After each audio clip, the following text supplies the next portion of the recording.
Welcome to the Friday Nights. I'm Jason Sandberg. As a young man, my high school principal took me aside and he said, Jason, you're a bright guy, you're a bright student, but you're not Harvard material. Now, as the decades progress, I've come to realize, especially this past week, that was quite the grand compliment. Um, there you go. So, Craig, would you mind making me full screen just a moment? Sure. So, I as mentioned, I think on Twitter there, I got the new Wraith of God, and I enjoyed this more than the first one. I think that his art style, I think his art style got I think he got in a state of flow on the first one. First one was the origin story, so there was a lot of time jumps and stuff like this. This really flowed really well. The artwork was fantastic. I greatly enjoyed it, and I backed Kit Carter. And then I also got a little bit of Benjamin Franklin action here. This is Silence Do Good by Salty Draws. This is the first installment in what's going to be I think a 13-part epic that he's going to be putting out over the years. Greatly enjoyed this. If you're a fan of kind of more like the Bruce Timm art style, I think he does a fantastic job. The premise is that in a future dystopia, they pick up Benjamin Franklin, bring him to the future to to basically unwind the totalitarian dictatorship. So check it out. I greatly enjoyed it. And then, as always, I'm hard at work on Jupiter issue 2, and Jupiter issue 1 is in demand on Indiegogo and Fund My Comics. Craig, did you have anything interesting happen to you this week? Yeah, so I don't know if people enjoy my car antics. Uh, it's just the never-ending scenario. So I brought I brought my car to the dealership a week ago, and they would try to squeeze my car in. Well, finally my appointment came. They looked at my car and they realized my gas tank was full. And they said that they couldn't take it with a full tank of gas, and they wanted me to drive basically 310 miles until the gas tank light came on and then bring it back. And I'm like, come again? So needless to say, I bought the gas tank and I bought the the fuel pump from them. And then I called my regular mechanic and I told him the scenario. And his mechanic shop is hooked up to a gas station. So they have the ability to, empty a gas tank if they need to. So needless to say, You know, actually, if you go on YouTube, you can see Cheech and Chong can show you how to siphon gas. right. That's true. I thought about doing that, but needless to say, I just loaded the parts in the car, dropped it off at my regular mechanic, and I'll probably end up saving money this way. So the antics continue. All right, so time is really strange to me. When did this car saga start? Was this August or September? Oh, that's a good question. So yeah, this thing's cost me about as much as it costs to make one of these things at this point. So like I got like a 2014 Mitsubishi Outlander, but I mean I love it. I bought it brand new back in 2015. You know how it is when you fall in love with a car. Sure. So basically out here in the East Coast, they salt and sand our roads like to death, right? Yeah. So it's the underside of my car that's getting eaten up by all the weather preventive stuff they throw on the roads, and it destroys our roads too, right? Which is why you need a 4x4 everywhere you go, because potholes are everywhere. But so it started with my exhaust, right? It ate through my exhaust, so I said, fine, I'll replace that. And then after I replaced that, then I could hear my wheel bearings going, then replace those, my rotors, my brakes. And then, like I said, I discovered the fuel leak, and then I tackled that now. So I'll have a new car soon enough. I'm getting Nice. But Anything on the Soltac front this week?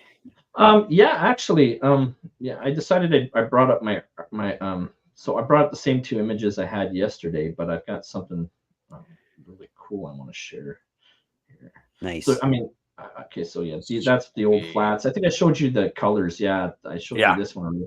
But here's the piece. For anyone who's read Soltac, who's into Soltac, you're gonna love this piece. And I'm bad for spoilers, so I don't know if this is too much of a spoiler. But if you remember how Soltac ended, I think you're fairly certain on where I'm going with this. So yeah, we're now into the scene post EMP blast, and Dexter has regained consciousness. Cool.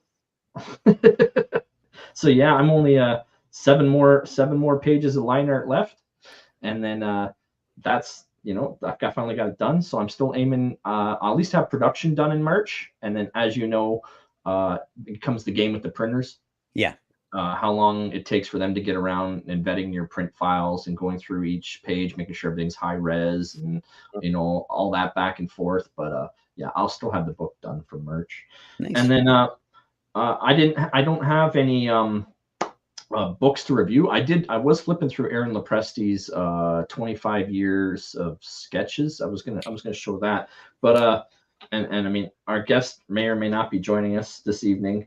I dug these out, which is what I had for our guest. Cool. Yes, but we'll see if he makes it. So yeah, that's pretty much that's my week as it goes. And then how's your week going so far, Chris? Dude, you may not have any books to hold up, but full screen, please. Nice. I got a nice haul this week, starting with Immortal Rising. Nice. Friend of the show. Super excited. Yes, absolutely. Friend of the show. And I'm joining Jason in hunting some blood. And I'm super excited about all these, and especially I'm glad you've been reading it, Jason, because that just like reinforces what I thought. I mean, like looking at the different covers, obviously, on issue 1, I do have the classic cover, and I'm like, you know what? I should have gotten that one, for issue 2, but I just really loved this cover. It's like it was great. And Alpha Core #1. Nice. I can't wait. Man, Joe Bennett like leveled up on this one. I mean, he was already on fire on Immortal Hulk. He was one of my favorite artists. Fantastic artwork in there. And I've only flipped through it. I got it on Tuesday. And they start shipping on Monday. And so, question: what are you going to read first? Immortal, the Aaron's book, or I think I'm going to read Wraith of God first. I'm like pretty invested in Lopresti's whole universe. I loved Garbage Man. Garbage Man is so cool. And of course the first and then Immortal Rising, and then I'll savor Alpha Core will be the dessert. You don't want to rush it. Right. You have this 25-year sketchbook and his fantastical creatures. I was going to show those, but did you what campaign did you get those on? Fantastical Creatures I grabbed off Amazon for Aaron Lopresti. It wasn't that much, but there weren't very many copies available. I grabbed the 25 years of sketching or something like that. I grabbed that off his Wrath of God, the first campaign, and same thing. I got to dig that book out and give it a read too. So cool. Yeah. Heck yeah. All right. Well, I don't think we should wait for Matt. What's our first topic this week, sir? Actually, I take that back. Who's in the chat? I'm sorry. Yes. Who's in the chat? Oh yeah. So I'll start off with Vulcan Lives. Vulcan Lives is here. He says, "Happy Friday." Happy Friday to you as well. Thank you so much for joining us. Jackknife's here. He says, "Let's go." Our official timekeeper. Thank you so much. Yep, that's right. We wouldn't know what to do if it wasn't for if Jackknife didn't show up every week. We wouldn't know when to start, and we wouldn't know when to end. That's right. Helder 6480 is here, and he says hello to all of us. Hello to you as well. Digital Aboriginal. Someone smart called it Poison Ivy League. Oh, nice. Digi a bidgy. And then I brought up a different comment here. Hold on. My counselor said I should be a lawyer because I like to argue. I disagree with. So again, thank you so much for joining us. And sure. I guess we can just move into topics. Yeah. And, if Matt shows up, we can get him caught up. Okay. Yeah. So it has been an interesting week. Every now and then these weeks, sometimes it's right to crunch time before we find articles, but it seems to be news is developing as it goes. So I actually anticipate it'll be a crazy weekend. But first topic I got here tonight, I pulled from CBR. I found this one to be interesting. Warner Brothers sparks anger by pulling over 1,000 seasons of content from PlayStation users. And you can see the PlayStation disclaimer there. I think all of us Gen Xers saw this one coming. I saw this one coming. When I read this article, it just reminded me of all those days I went into Blockbuster and went into the discount movie bins where you could grab 4 movies for like $30. The amount of time I spent doing that, and how thankfully I did that in order to get all my favorite movies, because I don't know what I would do if I paid for all these digital movies on PlayStation just to have them yanked. But how do you feel about this one?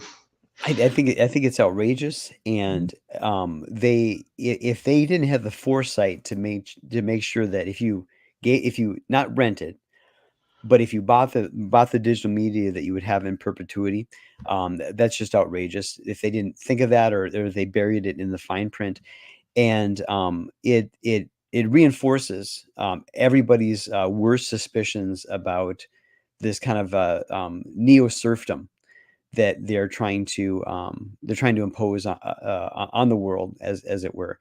So it's just this is as bad as like deleting people. Like, you remember the story about 10 years ago where they deleted George Orwell books off of people's Kindles and things like that. It just reinforces everybody's biggest concerns about this. I'm curious to see if Warner Brothers will honor those prior purchases on their platform. Maybe to say to somebody, hey, subscribe to HBO Max or Max or whatever they call it this week, and you will have those like that. You'll have all that stuff available, or at a discount or something to that effect. But Chris, what do you think? How dystopian is this? One, everyone that has bought something, through this,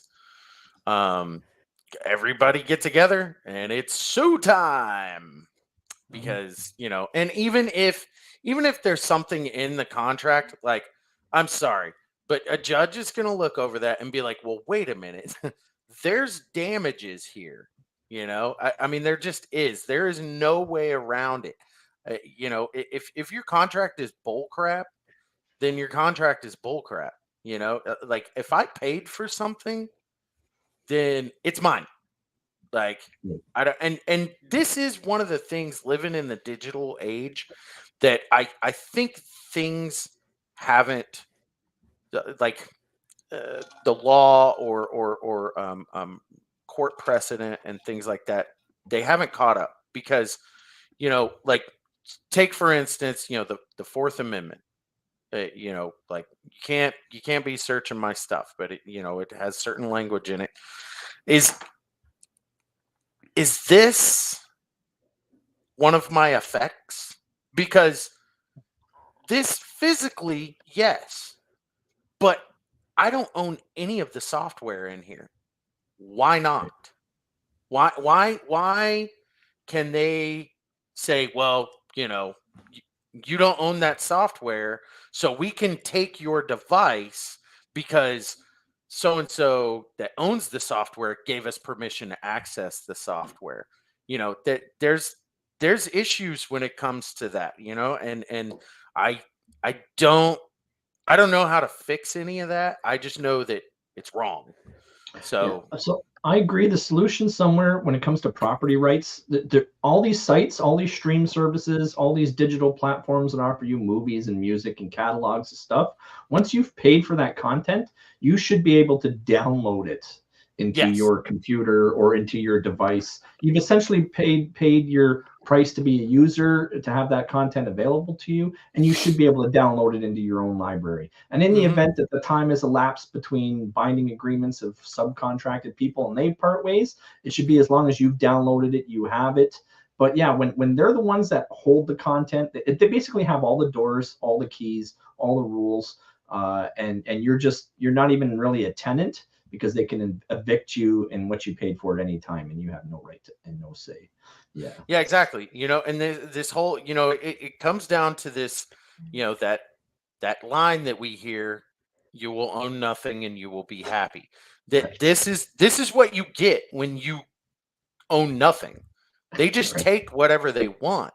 Well, it's like, It's the socialist. If you had two houses, would you give me one? Oh, of course, I would give you a house. If you had two cars, would you give me one? Of course, absolutely. If I had two cars, I would gladly give you one. Well, if you had two chickens, would you give me one?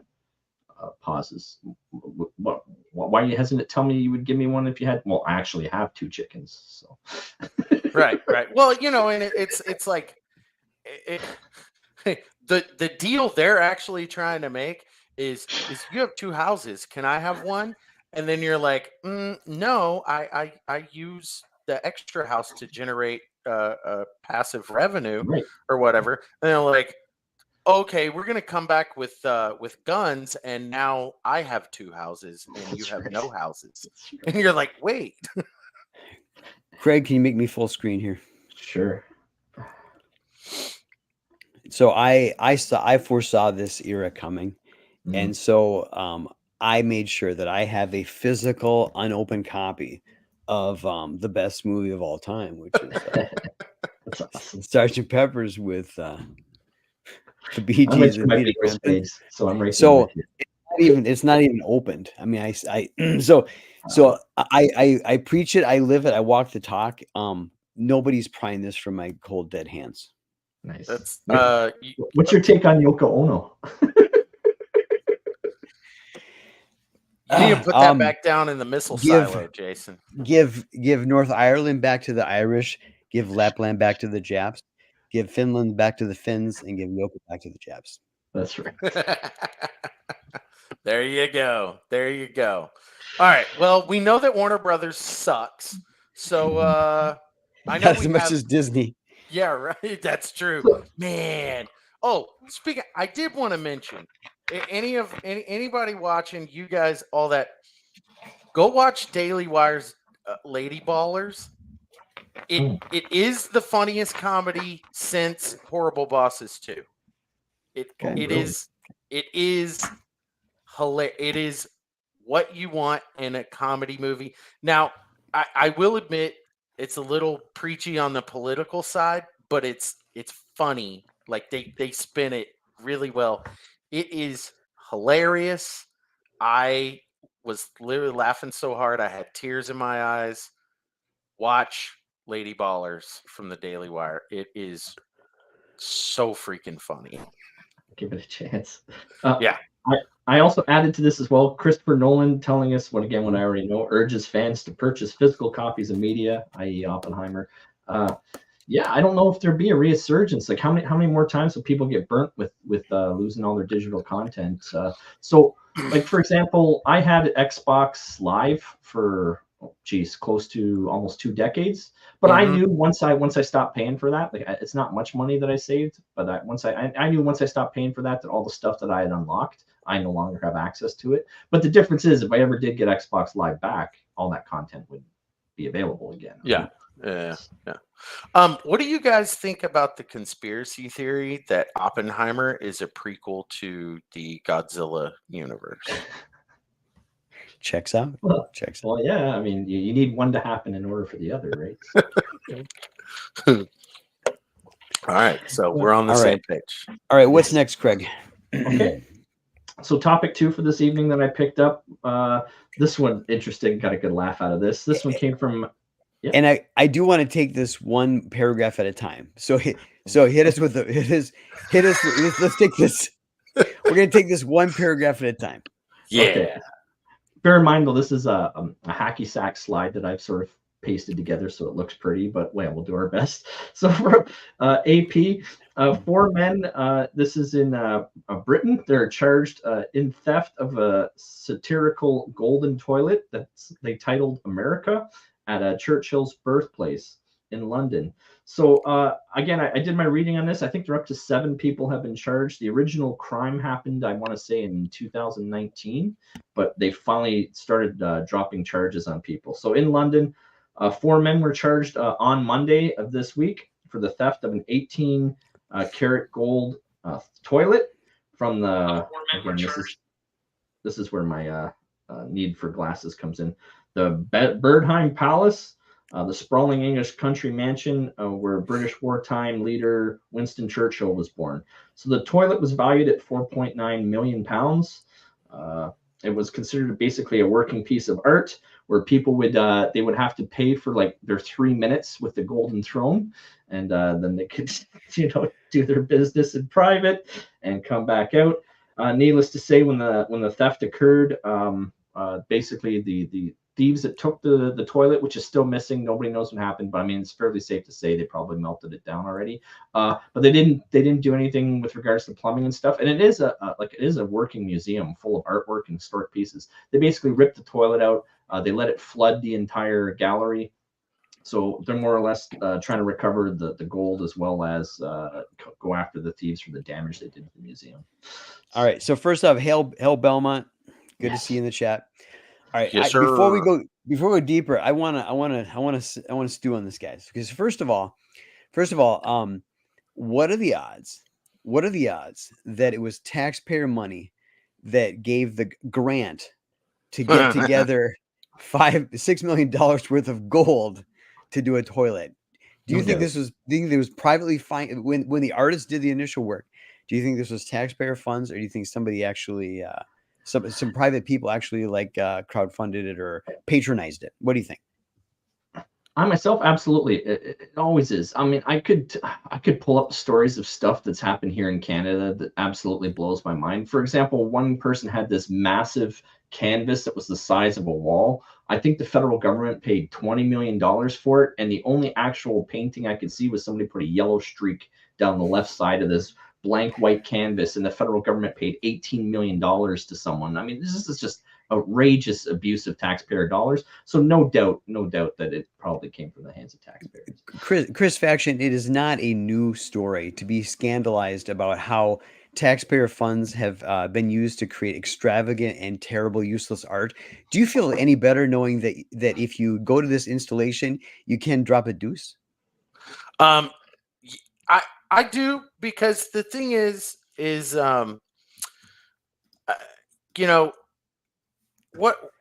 what happens is when taxpayer money goes towards things like this, they're shitting on the taxpayer. And if the only opportunity I have is to shit back at them, then I'm going to shit back at them, return fire, if you will. And I think it's only appropriate to drop that deuce. Craig, you're up in Canada, so you are by all accounts the most neutral participant in this conversation, because Chris and I are both in America. Right. I'm 20 minutes away, but what's that? And I'm 20 minutes away, and I can freely walk into Maine, I'm pretty sure, without anyone stopping me. But how outraged should Chris and I be that in the birthplace of the man who was instrumental in saving Western civilization from the barbarism of Nazism and half the world from communism, how outraged should we be that in his birthplace they've put a toilet and called it America? How outraged should we be? Yeah, it's definitely one of those tongue-in-cheek, like, everyone use it, ha ha ha, we called the toilet America. Like, yeah, I don't think Winston Churchill himself would be very impressed with that if he saw this. I don't think he would find it funny. I kind of want to throw a joke in there about picking up poop and putting it in your pocket, but yeah, no, this whole thing just stinks to high heaven, to be honest with you. The entire appropriation of this toilet, even calling that art, like, look in that picture, there's nothing art about that. Like look, we've gold plated a toilet and you're free to have a seat on it. I kind of understand why the thieves decided, hey, let's just knock this thing off and sell it, because I look at it kind of the same way, so I get where they're coming from. So Chris, help me out. Is this where the term "shits gold bricks" comes from? I believe so. I think that is historically accurate. As the resident Friday Nights historian, I give that a thumbs up. It's certified fresh. That's it's the best we can do here.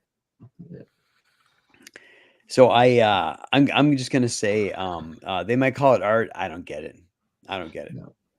No, again, this is another prime example. If you leave an opportunity for thieves, they will come along and they will take it. And this just ties into, again, with society where people do things and they never seem to stop and think about the domino effect. What's the consequences of this decision that we've made? So you've made this. You put $5 million into this room. Like, did anyone think of securing it and alarms and cameras and just tempting fate, right? I think it's really funny that because the Brits have had this problem for a long time. You as the Friday Night's resident historian, you go back to let's say 850 AD when some Danish travelers stumbled upon an abbey or two. Illegal And immigrants. They noticed that none of the gold was locked away. So they thought, dibs. And I think this is kind of the same, dibs. Don't leave your gold laying around, Jason. Remember that. Duly noted. Duly noted. Now, I do want to mention that well, where am I was 1 second, guys. The challenge coin that came with Jupiter is gold like. It is gold like, but it is not real gold. So don't be breaking into any of my backers' homes and trying to steal it. Wait. It's not real gold? No, it's gold. It's gold colored, but it's not real gold. My local pawn shop gave me a great deal. Then I'm not going to say anything. All right, Craig. What's our next topic? Yes. So topic 3, our final topic for this evening. This here, rather than pull an article, I just pasted together a bunch of tweets. So this is pretty much the biggest incident going on. It's still going on. This one's being milked for every dollar that it's worth, and is probably going to continue to be milked for another week or so. But just the entire, here we go. Cancel culture raises its head once again. So to put this in context, why we're staring at a whole bunch of tweets here. Glenn, the retailer, I was gonna look into what retail store he has. The Comicbook Palace in Massachusetts. Okay.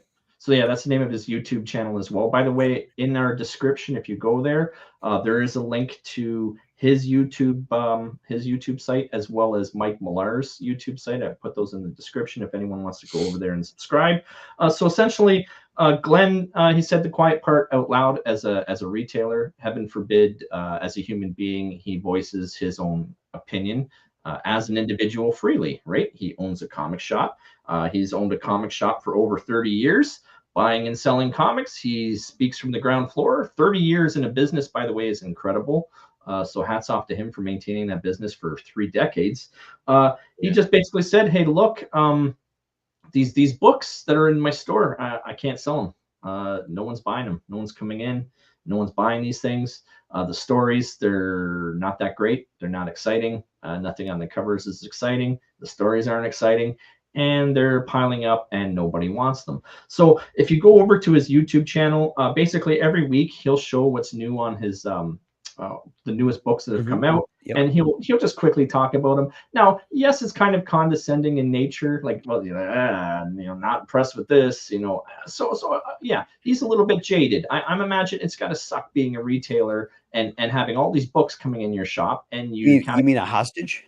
Yeah, you got to keep them in the back room and stashing them in every corner. So yeah, of course, he's venting his frustrations. But at no time did he say anything, I want to make this clear, nothing misogynist or racist or bigoted or anything of that whatsoever. Just plain old, these books, no one's buying them, can't sell them. So what's interesting, what transpired, and again with the hacky sack of tweets out here, was out came all the comic pros, right? Out came all the Marvel and DC comic pros to chime in. And they persisted to basically, you got the Joe Glass one up there in the left.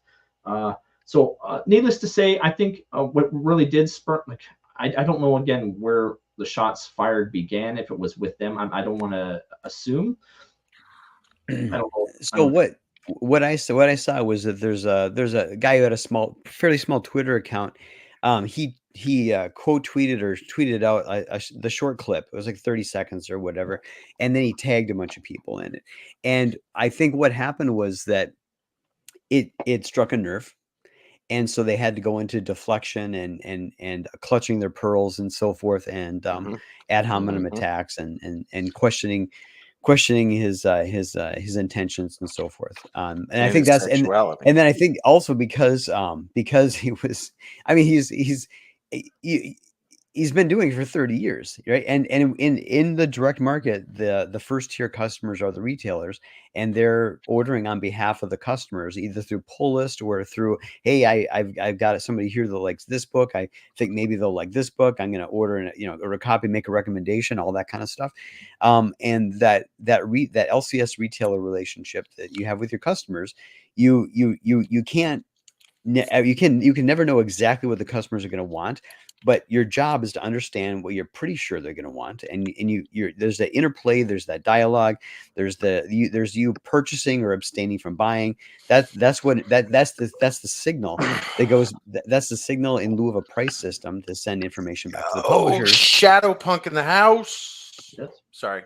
No problem. and this is because everything he said was dead on, and because he's got his credibility of having been doing this for 30 years. This is not the first retailer who's said this. This is not the first person who maybe we know who's said this, but I think the stars have aligned to the point where this got more traction than any of the hundreds or thousands of other clips that are similar in content, similar in tone. And obviously what I think is interesting is they went, like you said, they went to the old toolbox, right? And they pulled out the old toolbox, and it didn't work.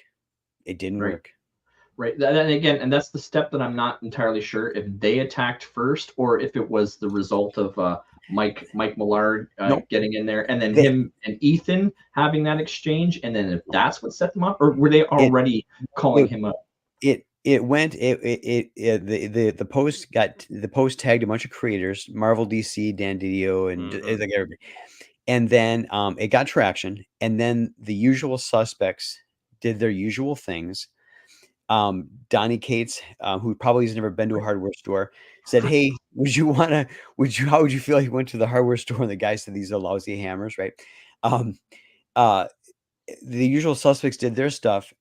People began to push back. Mark Millar reached out to him and said, "Hey, this guy's he's talking sense." And then later he had him on his show. But there have been several other people who I would say are like fence sitters, or just like centrist, or are we're hitting a point, I hope, where if you say hey, if you want to buy a comic book about a queer character, fantastic, free market, free enterprise, free speech, go for it. But I don't want every damn character to be like this, right? The ability to say that now and not be destroyed, I think the corner has turned. Yes. And maybe Marvel and DC have been punished enough by people abstaining from buying that they might be getting, or there's just been enough of an editorial churn where the center of gravity, the inflection point has changed, where things might get back to sanity until the next election. I look, all these comic book pros, like they go do their doodles. If you've seen the art coming out of Marvel and DC, you know that I'm accurate in describing it as doodles. I'm not an artist, but dadgum, like I can probably do better than most of that shit. And they, so they doodle around or whatever. They go in the corner, hack up a fur ball, and then they open up Twitter. And while they're sitting there, with a mouthful of dry cat food, hoping that it'll soak up the saliva there, and so that they can just wolf it down. They see a capitalist going, hey, I have to pay my bills. I have to make money so that I can take care of my family. And they get all pissed off because their 94 roommates, are sitting around them going, we can't afford the rent here. And they don't know how to market themselves because they're little commie pussies. And they think that everything should be handed to them. And they think that their doodles are worth money. And they're sitting there getting paid $40 a page and think that they're badass because they can say, I worked for DC. No, you're a piece of shit. Go hack up some more fur balls. Fuck you. I'm in a mood tonight.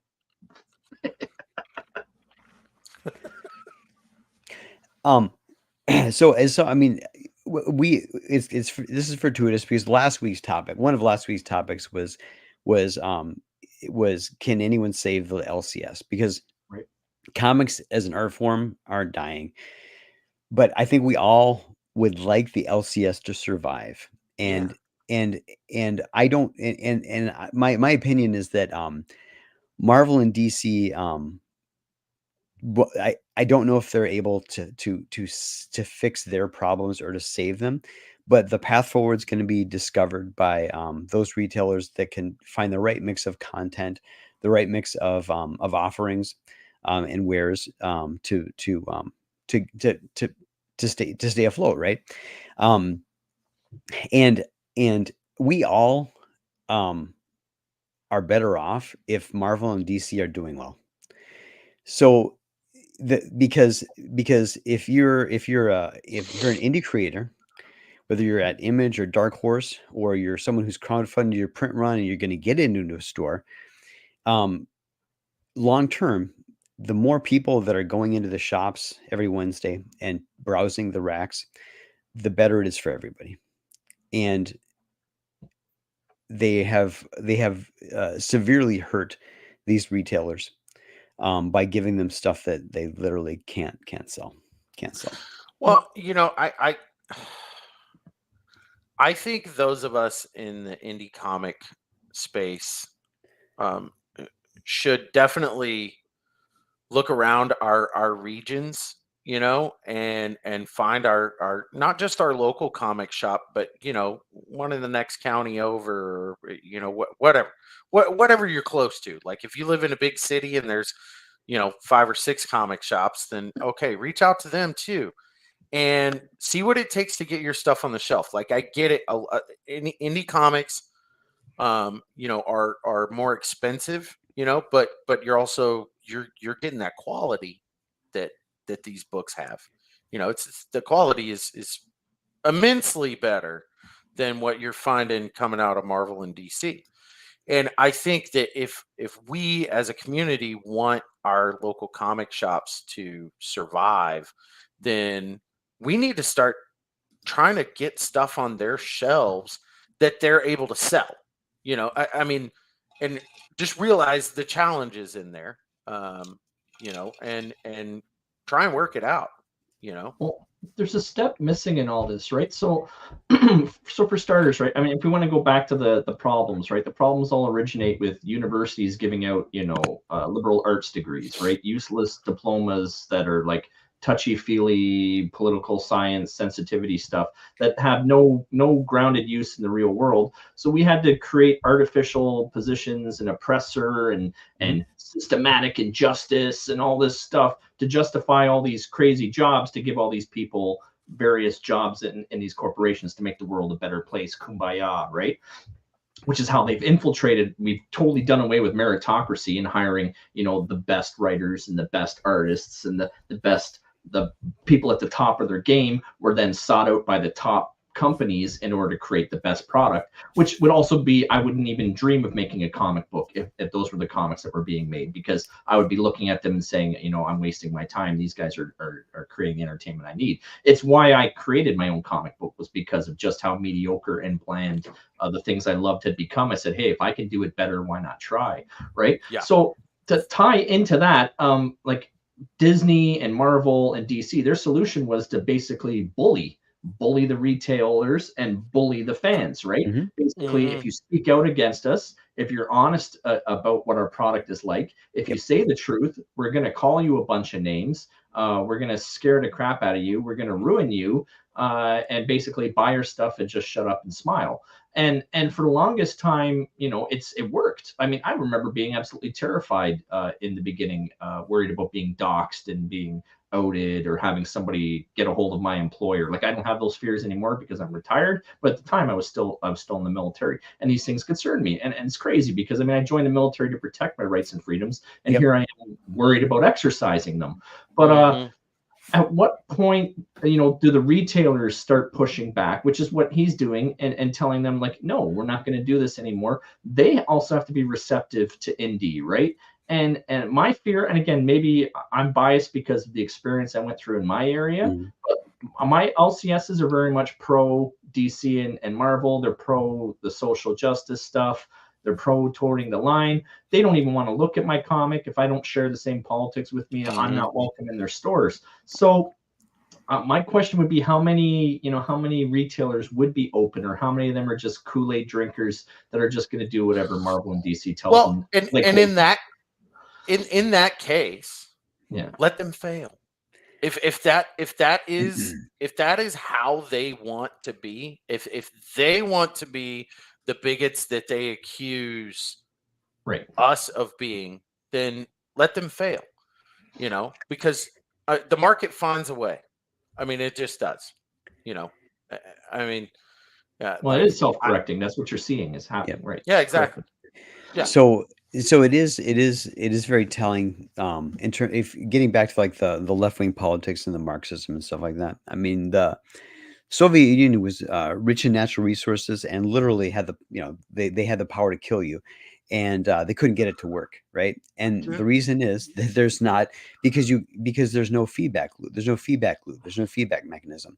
And this, the cancel culture stuff was an attempt to prevent, to shut down the feedback loop, right? The retailers, and there's the stories of the retailers at the conventions and at the summits where they'd be like, I can't sell this stuff, right? And they'd be shouted down. And there's the other thing I've noticed is that there's 2 or 3 retailers that are in very dense urban areas, right? And I'm sure you know who they are, but they always are part of the echo chamber that well,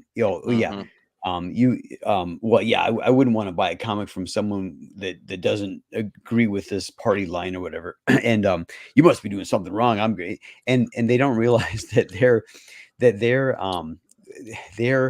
the eyeballs on their shop, the foot traffic past their shop, everything is I mean, they can manage their shop poorly.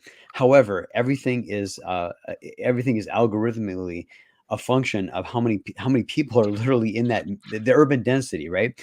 And they don't understand the difficulty of somebody who's maybe like in a more suburban area or a more rural area, what have you, right?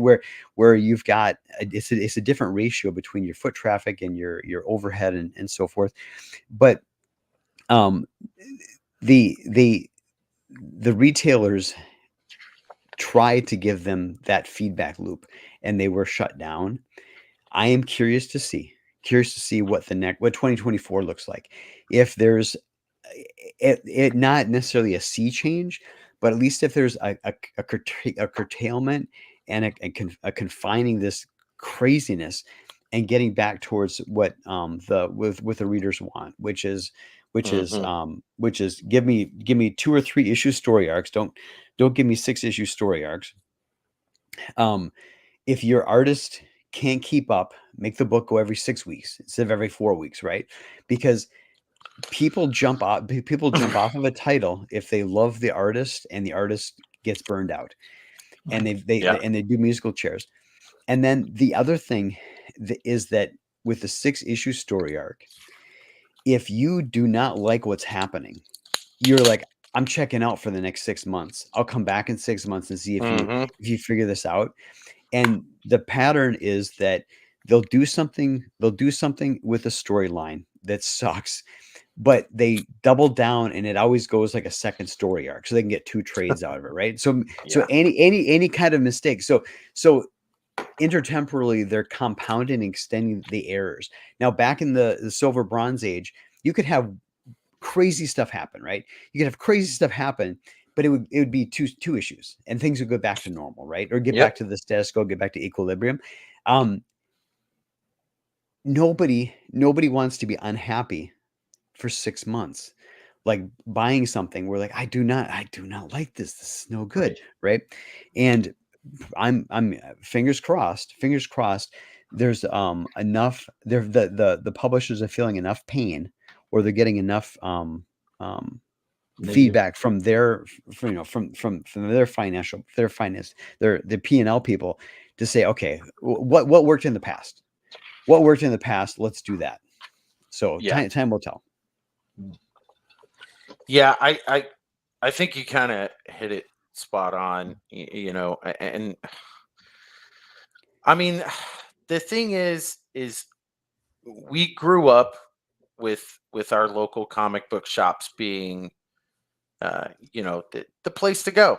You know, I mean, like you and your friends would go, you know, every Wednesday, and you know, it was the place to hang out and everything. And we don't want to see that go away, but there have to be some changes made, you know, in order, because the market's changing, and the, you know, as it changes, retailers are going to have to adapt, you know, and if you decide not to, then, you know, okay, fine, like, bye. So here's the interesting thing for you. Like, I don't know how your regions are. How are your big giant super malls doing? Like, you know, like those mega super malls that we all used to go to. Do you still have functioning, fully functioning ones? The Mall of America is doing fine. Right. I'm in Minnesota. Mall of America is doing fine. The outer ring suburb malls, they're 2/3 empty. The strip malls. Yeah. So yeah, my daughter, well, she left for Germany on Monday, but you know, her job is a toy store at the mall, and it's not like, it's a cool toy store. You know, it's a guy that has pretty amazing toy collection that decided, was like, I'm gonna have a store. So if you like the good stuff, you like some Ninja Turtles, dude, he even has Defenders of the Earth toys. Whoa, yeah, that's right, dude. You can get me. Yeah, he's got, yeah. So, you know, they do pretty well, but the majority of their business is Pokemon cards. Sure. You know, I mean, that's, which is totally fine.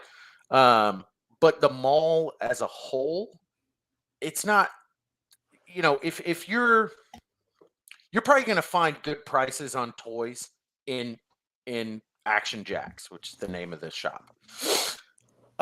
But if you're looking for clothes, you know, that going, you know, the Buckle and Gap and all those you know, like what people think of as mall stores, people aren't going to the store to buy those anymore. They're shopping online. You know, that era is over. I think that malls could adapt too. I just don't know what that looks like. You know, it just is what it is. So this is what I was going to try to get to, is that, okay, so like building a fan base, right? As we all know, you could spend 30 years building a fan base, and you could say one wrong tweet and you lose them all overnight, right? A lot of these businesses like Star Wars and Disney and the local retail stores, they all chased away 50% of their customers overnight. Told half of their customers, we don't like you, you're not welcome here. So you chase away half of your customers, your business model is now failing, you have half as many people buying your product, and then even more people leaving. Those people aren't going to come back. Once someone tells me I'm not welcome, it's very hard for me to ever even reconsider ever giving them $1 again. And then as you see brick and mortars collapsing, I don't think the business model, like, I feel like we're moving to a society that's just basically everyone's just going to live in their house. It's going to be really sad, but people aren't going to go anywhere, and everyone's just going to buy everything online.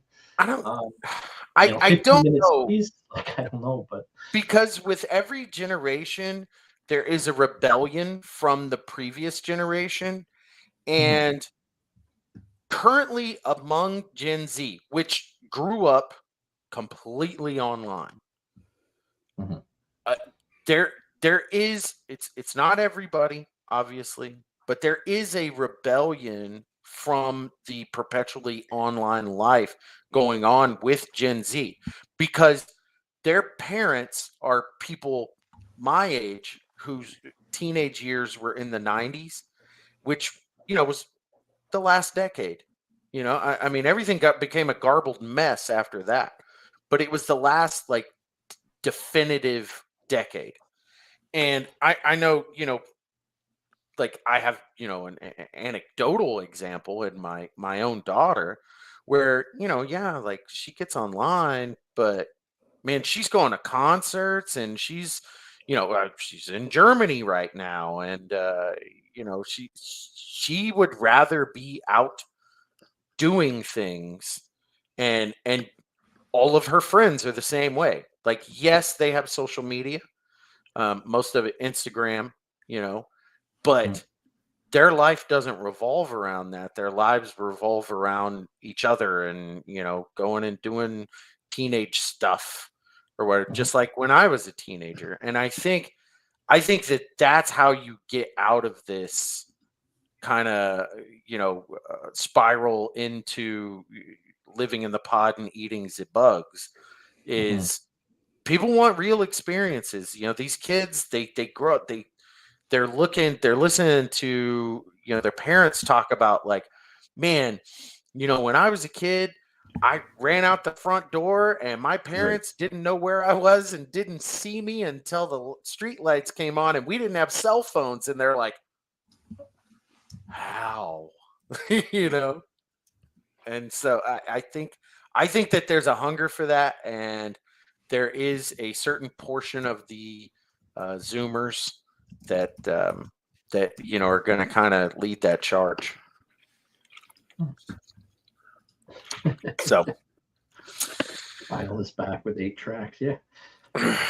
It'd be interesting to see if this all comes full circle. If we do go back into people going back into physical, wanting physical books again, and physical media and physical movies, to tying into what Warner Brothers did. If that starts to tick people off, again with the political, that coming full circle, and people realizing, what, customers are customers, and I'll take whoever's willing to buy my product, and I'm going to keep my mouth shut about my own beliefs and let everyone have the right to have their own beliefs, as long as we can all live in peace and be a law-abiding citizens, which should be the only metric that matters.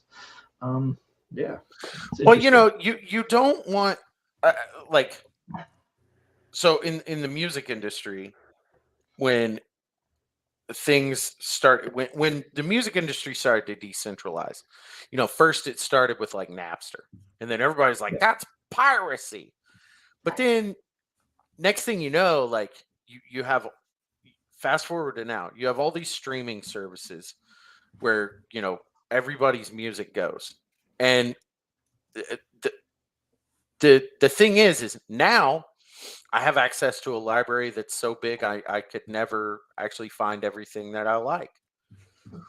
But I don't have, like, how many albums did I buy in the 90s where there were 2 good songs and the rest of the album sucked? And you're like, I only, so I can just get those 2 songs. The trade-off on that, though, for the musician selling the music, is streaming pays 400% less than physical media.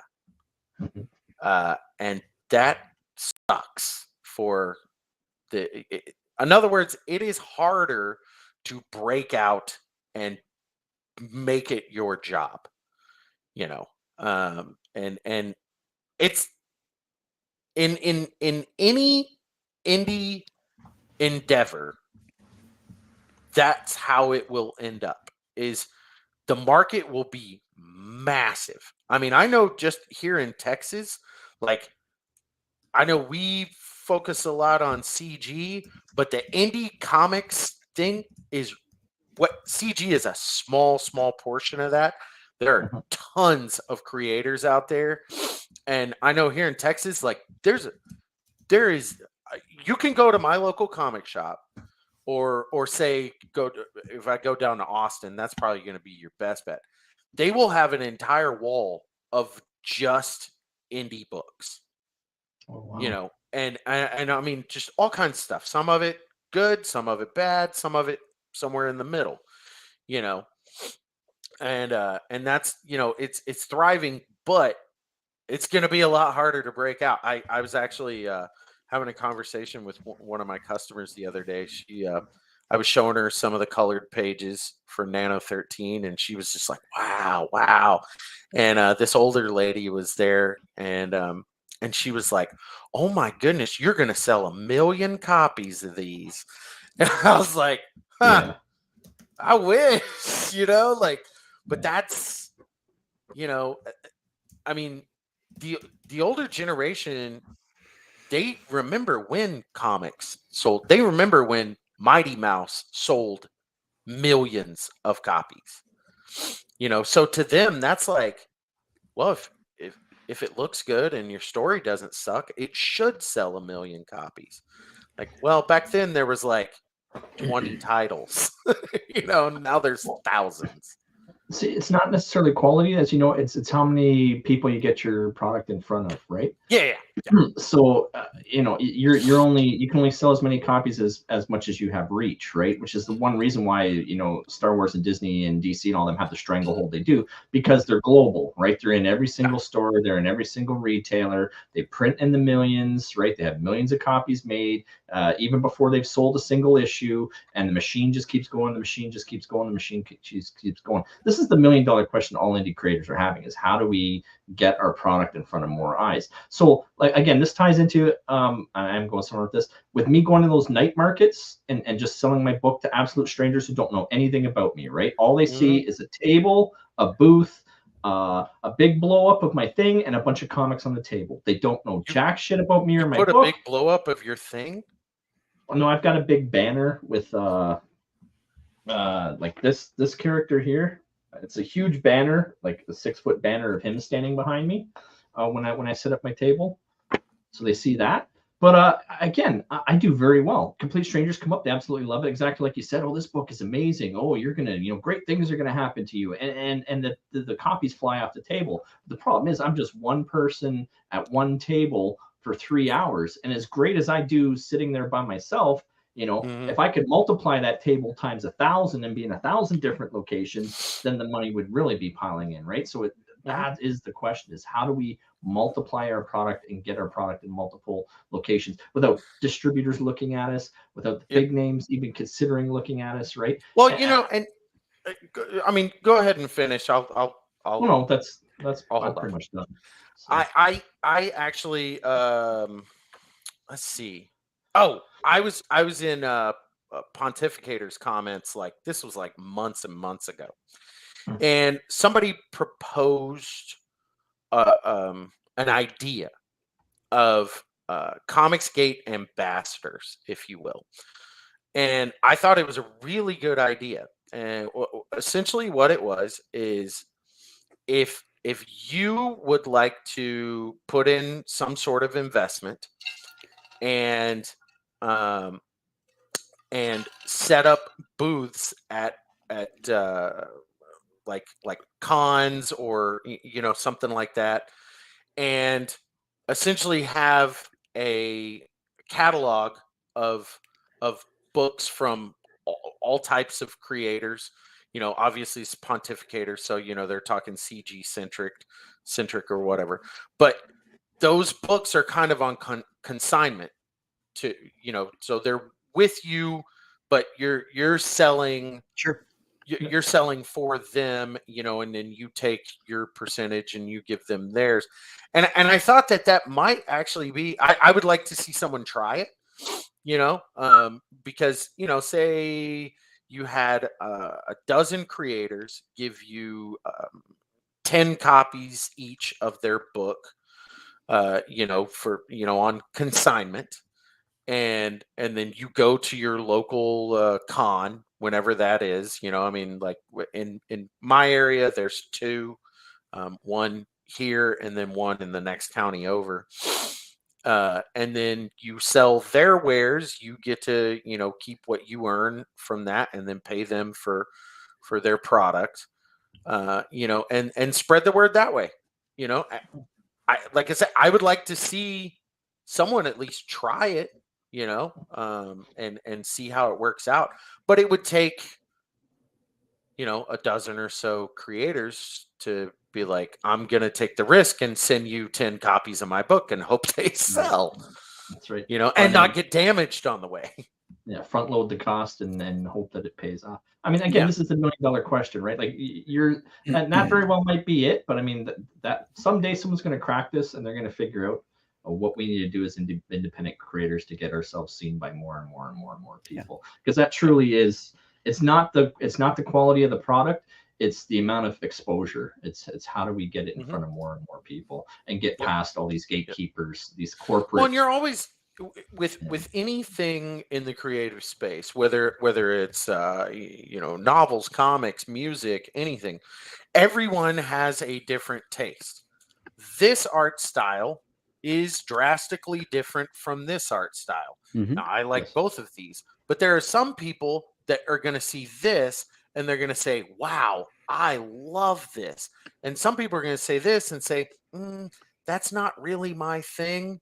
You know, it looks cool, but it's not really what I'm into. It's, you know, like and that's what's great about the indie scene is you can find a little bit of everything, you know, and then you have nerds like us that are like, I just want all the things. Right.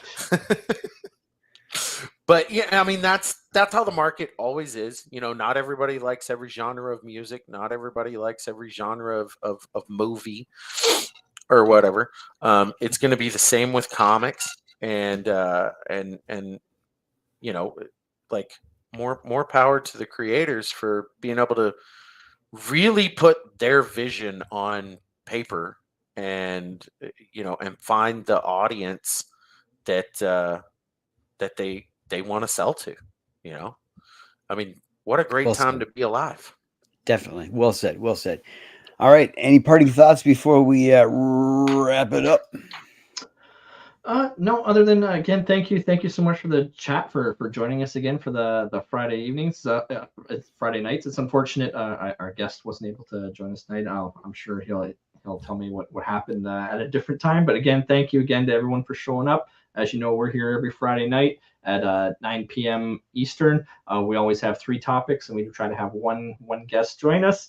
We are getting closer and closer to Christmas, as you can see with the festive background. And I hope everyone is excited for the festive season and for the new year and what the new year is going to bring. I'm excited for 2024. I've got my popcorn ready because I know 2024 is going to be one hell of a year. Yeah, we're going to have fun. There's going to be a lot of history made in 2024. Absolutely. You know why?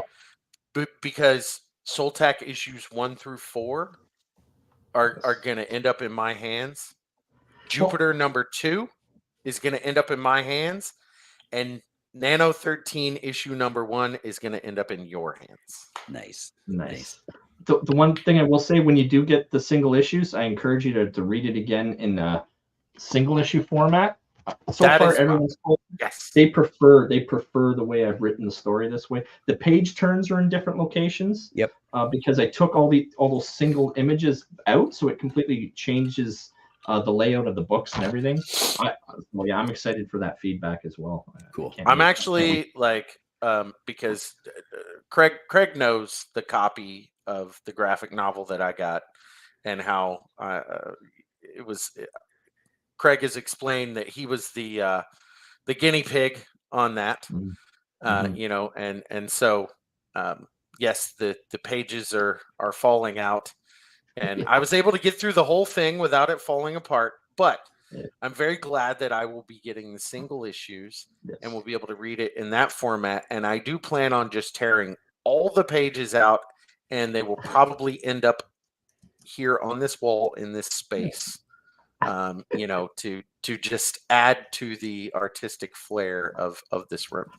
I'm glad you found a use for them. I ended up just chucking mine in the garbage, but I will definitely, you know, and there are some like books that, are a little bit cheaper, or maybe they have a really good bundle tier or something like that, I will try and get like 2 or 3 copies, because I do intend on tearing a few of them apart Nice. to add to this, because eventually I want to be able to move around and get different angles and stuff. Anyways, guys, I will rant forever. Let's get out of here. All right. Thank you, everyone, and have a great week. Have a great weekend.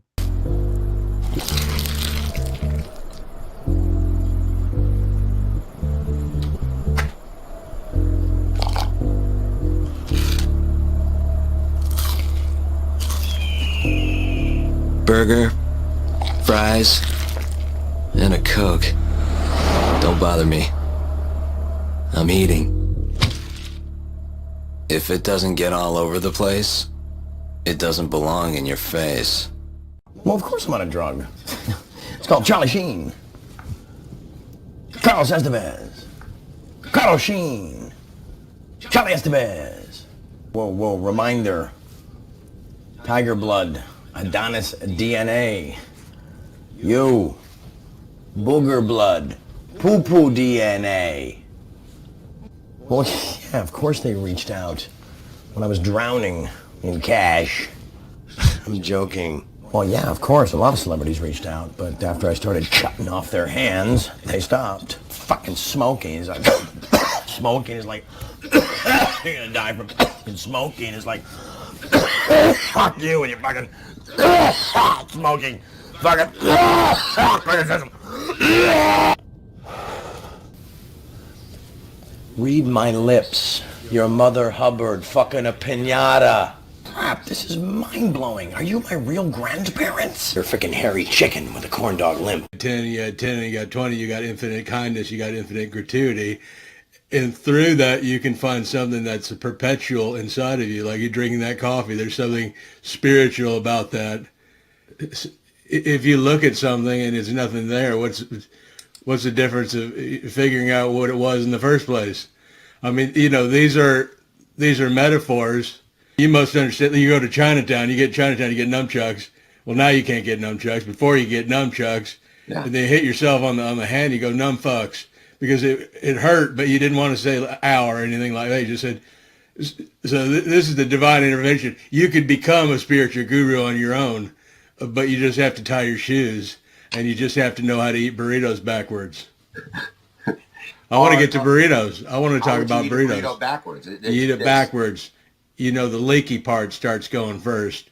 You go on the other part, the dry wrap part, and it gives you almost no time to eat the leaky part. And it's just a fun little game you can play with yourself. You can have a Diet Coke or a Coca-Cola. That's what Mahatma Gandhi said. He said you could have Diet Coke, but why? Let's talk about buttered sausage. Talk about buttered sausage, where it comes from, what it does. Why is it doing what it's doing? Get it out of my face. Buttered sausage.